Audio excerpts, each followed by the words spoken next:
Hello busy people, ఇవాళ నేను కద్దు కా కీర్ స్వీట్ చూపించబోతున్నాను. ఈ రెసిపీ చాలా ఈజీగా సింపుల్గా అయిపోతుంది. నేనైతే ఫస్ట్ టైం ట్రై చేశాను, కానీ చాలా బాగా వచ్చింది. మీరు కూడా ఒకసారి ట్రై చేయండి.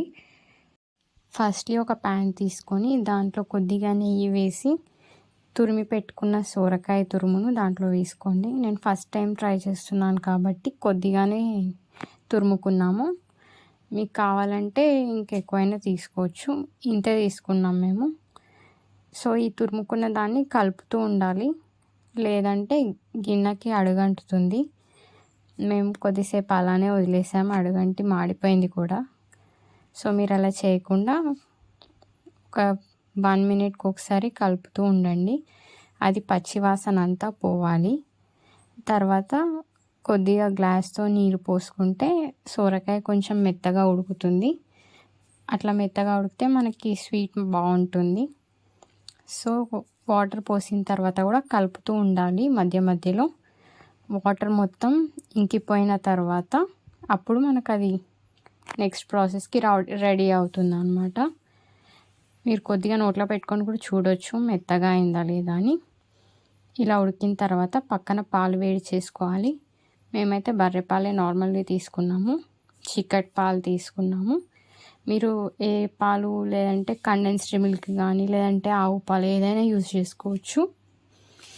ఇప్పుడు ఈ నీరంతా ఇంకిపోయింది కదా, సో ఈ తురుముని తీసుకొని మనం పాలలో వేసుకోవచ్చు. మరో పక్కన నేను సాబుదానాలని వాటర్లో నానబెట్టుకున్నాను. ఒకవేళ మీరు ముందు నానబెట్టుకోకపోతే ఒక వేడి నీళ్ళలో ఒక 20 మినిట్స్ నానబెట్టినా సరిపోతుంది.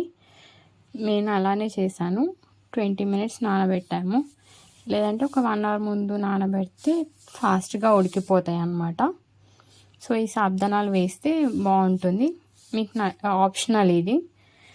తర్వాత ఇప్పుడు పాలలో వేడయ్యాయి కదా చూడండి, మరుగుతున్న పాలలో ఈ సోరకాయ తురుముని వేసి కలిపాము. ఇప్పుడు దీంట్లోనే నానబెట్టుకున్న సగ్గు బియ్యం కూడా వేసి కలుపుకోవాలి.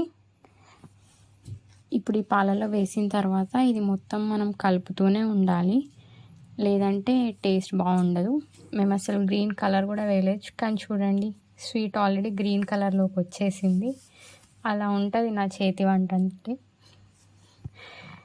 ఓకే, ఇప్పుడు మనకి చుట్టూ మీగడలా కడుతుంది, పాలపైన మీగడలా కడుతుంది. అదంతా పాలలోకి వేయాలి. దాంతోనే మనకి స్వీట్ టేస్ట్ వస్తుంది.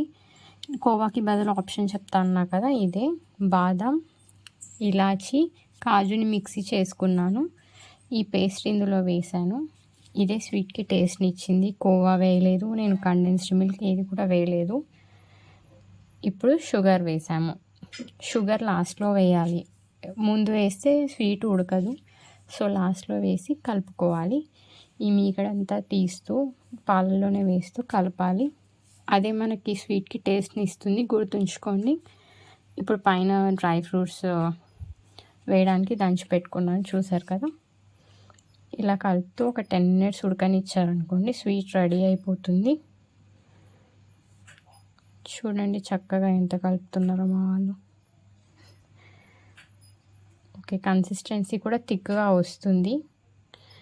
ఇప్పుడు లాస్ట్లో డ్రై ఫ్రూట్స్ వేసుకోవచ్చు. నేను మధ్యలో కొంచెం వేసాను, మళ్ళీ లాస్ట్లో కూడా వేస్తాను.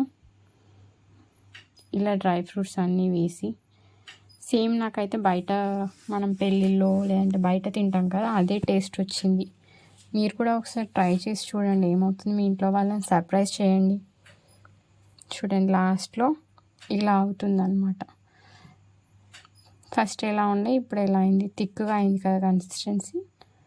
ఇప్పుడు డ్రై ఫ్రూట్స్ వేసి స్టవ్ ఆఫ్ చేసి దించేస్తే సరిపోతుంది. వేడి వేడి కద్దు కా కీర్ రెడీ. ఫ్రిడ్జ్లో ఉంచి తినొచ్చు, లేదంటే మీరు అలానే కొద్దిగా చల్లారిన తర్వాత కూడా టేస్ట్ చేయొచ్చు. మా ఛానల్ని సబ్స్క్రైబ్ చేయండి, షేర్ చేయండి, వీడియోస్ని లైక్ చేయండి. యంగ్ టాలెంట్ని ఎంకరేజ్ చేయాలండి. అన్ని రకాల కంటెంట్ ఉంటాయి మా ఛానల్లో, సో ప్లీజ్ సబ్స్క్రైబ్.